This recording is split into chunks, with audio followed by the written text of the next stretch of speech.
Talo na naman tayo! Magandang araw sa ating lahat mga kapatid, no. Panoorin natin at tapusin natin itong ginagawa dito sa Justice Committee, no. Pinangunahan ito ni Congresswoman Loistro. Ay hawak daw nila ang beat. Panoorin natin mga kapatid hanggang matapos. Hawak natin ang beat with 6 votes in the affirmative and 38 votes in the negative with 0 abstentions. Motion to open the box is Mga denied. kapatid, ito na yung resulta sa botohan nila, no, sa impeachment ni VP Sara, sa pamimingwit nila ng tawag dito, no, ebidensya. Kaya tawag nila dito ay fishing expedition. Ginamit nila itong AMLAC at BSP. So ngayon, ang resulta, nagbotohan sila. Kasamahan nila hindi nagboto dahil naalarma siguro sila na si Atty. Manscarpio, yung boto ni VP Sara ay siyempre pumalag, no? Sila, kakasuka, no? Ito yung makikita mo nung katapos ng botohan ay talo yung beat nila, no? Sabi ni Listro, hawak daw nila ang beat. So ngayon, natin alam kung magsisihad sila, no? Si hindi itong akusasyon sa kanila ay pati Central Bank yung asuhan. Panoorin nyo ito kapatid na sa gilid, ang screenshot ko dyan. Ngayon, nagkulong ito, multa. Kung suswertihin sila, hima sila sa arehas. Balik ka sa kulungan, dilima, no? Kaya dyan, ano ngayon yan? Ingat-ingat kayo, mga attorney naman kayo eh.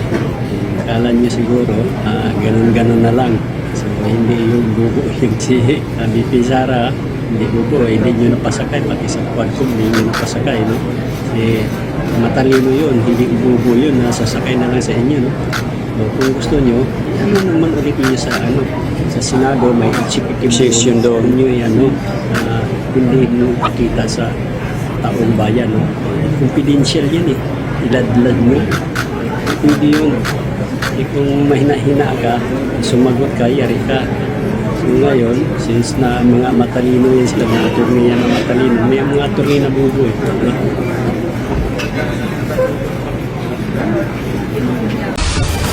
Nangangamba ang kampo ni Atty. Manscarpio, mister ni VP Sara Duterte, sa epekto sa banking system ng pagsiwalat sa kanilang bank records sa pagdinig ng House Justice Committee kaugnay sa impeachment case laban sa bise.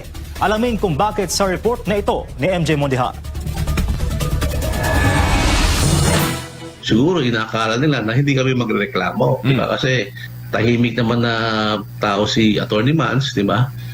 Ngayon kasi medyo abuso na kasi, diba? Marami na silang ginagawang mga paraan na lumalabag na sa batas. Hindi ra pwedeng hindi lumaban si Atty. Manscarpio matapos sa publiko sa Kamara ang lahat ng bank transactions niya at ng misis na si VP Sara Duterte. Sa panayam ng SMNA News sa legal team nito, iginit ni Atty. Peter Paul Danao na mali ang ginawa ng Anti-Money Laundering Council o AMLAC sa paglalabas ng bank records. Ayon kay Atty. Danao, wala nakasaad sa AMLAC law na maaaring sa publiko ang bank transactions ng kahit sinong individual kahit pa sa impeachment proceedings. Dahil dito, sinabi niyang nanganganib ang lahat ng Pilipinong nagbabangko. Ang pinaglalaban ni Atty. Carpio rito, hindi lang tungkol sa kanyang sariling pangkarapatan, kundi dahil nga yung mismong banking system is at risk. Para sa kapakanan ng mga depositor, sinampahan naman ng criminal case ang kampo ni Atty. Carpio, ang Bangko Sentral ng Pilipinas, AMLAC at ilang kongresista. Nanindigan naman ng BSP at AMLAC na ginagawa lamang nila ang kanilang mandato alinsunod sa batas at due process. Dahil yung mga sikreto ng mga bangko pala, pwede palang isiwalat ng AMLAC at ng ganun-ganun lang. Kahit na sino, pwede palang nilang isiwalat kung kaninong mga accounts yan, di ba? Kabilang sa binusisi ng House Justice Committee ang mga detalye ng electronic transfers at physical currency withdrawals ni Atty. Carpio at VP Sara. Gate ng kampo, hindi impeachable officer si Atty. Carpio at malinaw na paglabag sa Bank Secrecy Law at Data Privacy Act ang nangyari. Kung kayo po ang nasa sitwasyon ni Atty. Carpio na pwede palang ilantad ng lahat ng inyong banking transactions, no? Mula sa umpisa hanggang sa dulo, di ba? Hindi ba kayo magrereklamo, di ba? Meron pong hangganan ang pagkuha ng mga impormasyon. Dapat po legal, di ba? Kasi kung may akusasyon ka, hindi ibig sabihin doon, pwede ka na gumawa ng illegal. Kaya sila, sige, i-impeach nyo doon sa Senate. O, paano ngayon yan? Sa ngayon, sinalang na yung nila, no? Reklamo laban sa inyo sa Quezon City Prosecutor's Office, no? Siyempre, isisilipin pa nila yan kung talagang may paglabag kayo. Magkita-kita na lang kayo sa Korte Suprema. Titingnan natin kung sinong maghimas-rihas. Anong masasabi niyo mga kapatid sa comment section na lang, no? Okay, nang bahalang humusga. Maraming salamat po. Bye-bye.